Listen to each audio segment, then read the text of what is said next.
Halo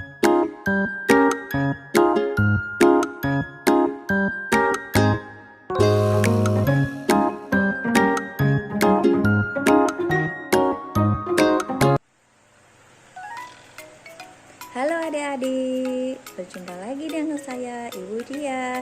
Di sini Ibu akan menyampaikan materi kelas 6, tema 1 yaitu selamatkan makhluk hidup, subtema 1, tumbuhan sahabatku pada pembelajaran 2. Walaupun kalian belajar dari rumah, Ibu harap kalian tetap mematuhi protokol kesehatan dan tetap melaksanakan 5M.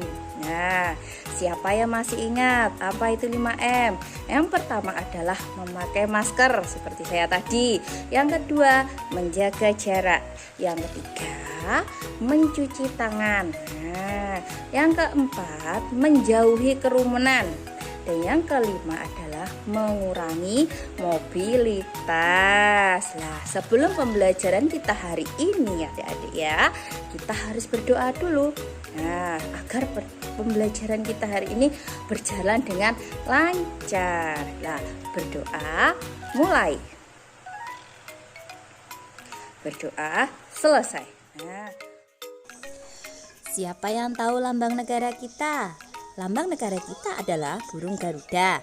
Seperti yang kita tahu, di burung Garuda terdapat perisai. Perisai tersebut berisi dasar-dasar negara Indonesia, yang mana dasar negara tersebut dijadikan sikap hidup, pandangan hidup, serta sumber tata hukum dalam suatu negara Indonesia. Nah, dasar negara Indonesia kita adalah Pancasila. Yang pertama adalah ketuhanan yang Maha Esa dilambangkan dengan bintang. Yang kedua adalah kemanusiaan yang adil dan beradab dilambangkan dengan rantai. Yang ketiga adalah persatuan Indonesia dilambangkan dengan pohon beringin. Yang keempat adalah kerakyatan yang dipimpin oleh hikmat kebijaksanaan dalam permusyawaratan perwakilan dilambangkan dengan kepala banteng.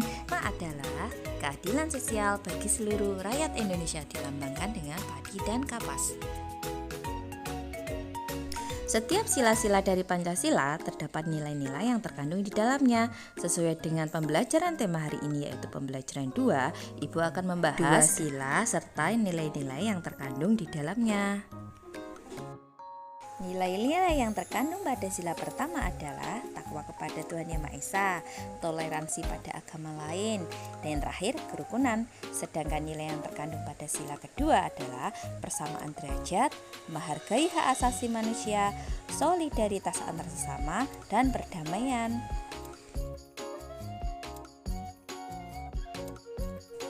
Perhatikan bacaan berikut ini. Cici, Uni, Eko, Made, Ale, dan Dondo berasal dari suku yang berbeda-beda.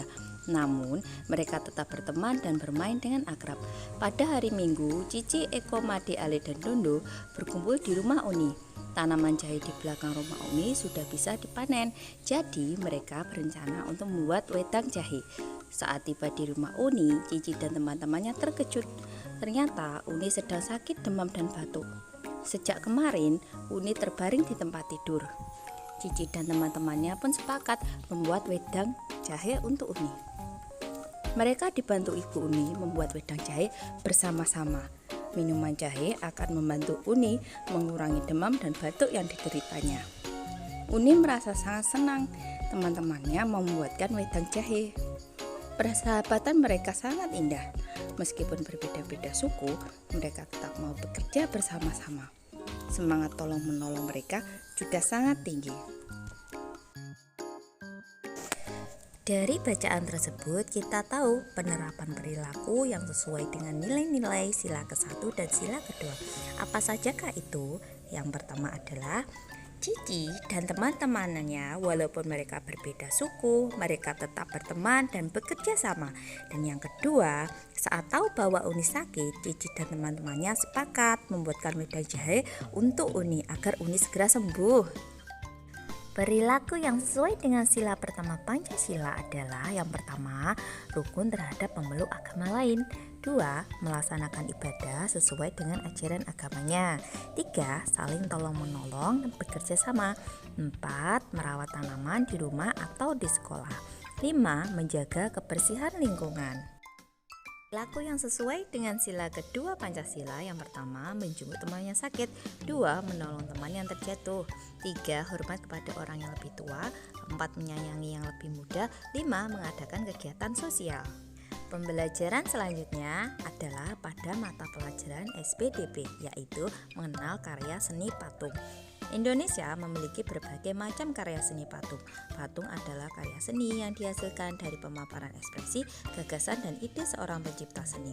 Patung termasuk karya seni 3 dimensi karena memiliki panjang, lebar, dan tinggi.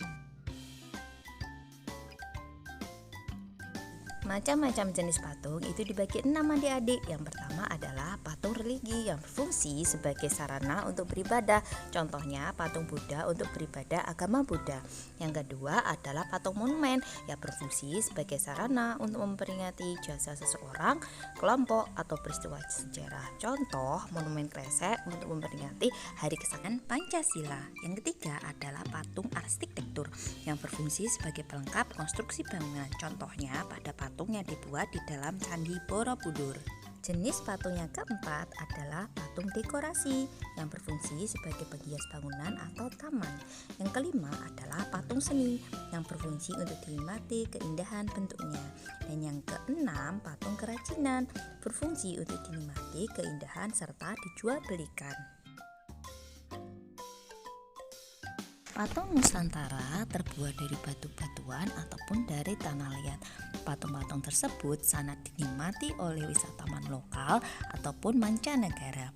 Nah, di sini Ibu akan menerangkan cara membuat patung dari adonan plastisin. Cara membuat adonan plastisin, kalian siapkan dulu bahan-bahannya. Yang pertama, 2 cangkir terigu. Yang kedua, setengah cangkir garam. Yang ketiga, 2 sendok makan minyak sayur. Yang keempat, 1 cangkir air hangat. Yang kelima, pewarna makanan. Nah, cara pembuatnya adalah berikut. Disimak ya adik-adik.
Kesimpulan dari pembelajaran kita hari ini adalah kita jadi tahu, yang pertama, nilai dan perilaku yang terkandung pada sila pertama, kedua, nilai dan perilaku yang terkandung pada sila kedua, dan yang ketiga, macam-macam jenis patung dan membuat patung dari bahan plastisin. Pembelajaran kita kali ini, jika masih dirasa kurang jelas, kalian bisa cari di internet ataupun mencari di buku paket kalian. Terima kasih atas perhatiannya.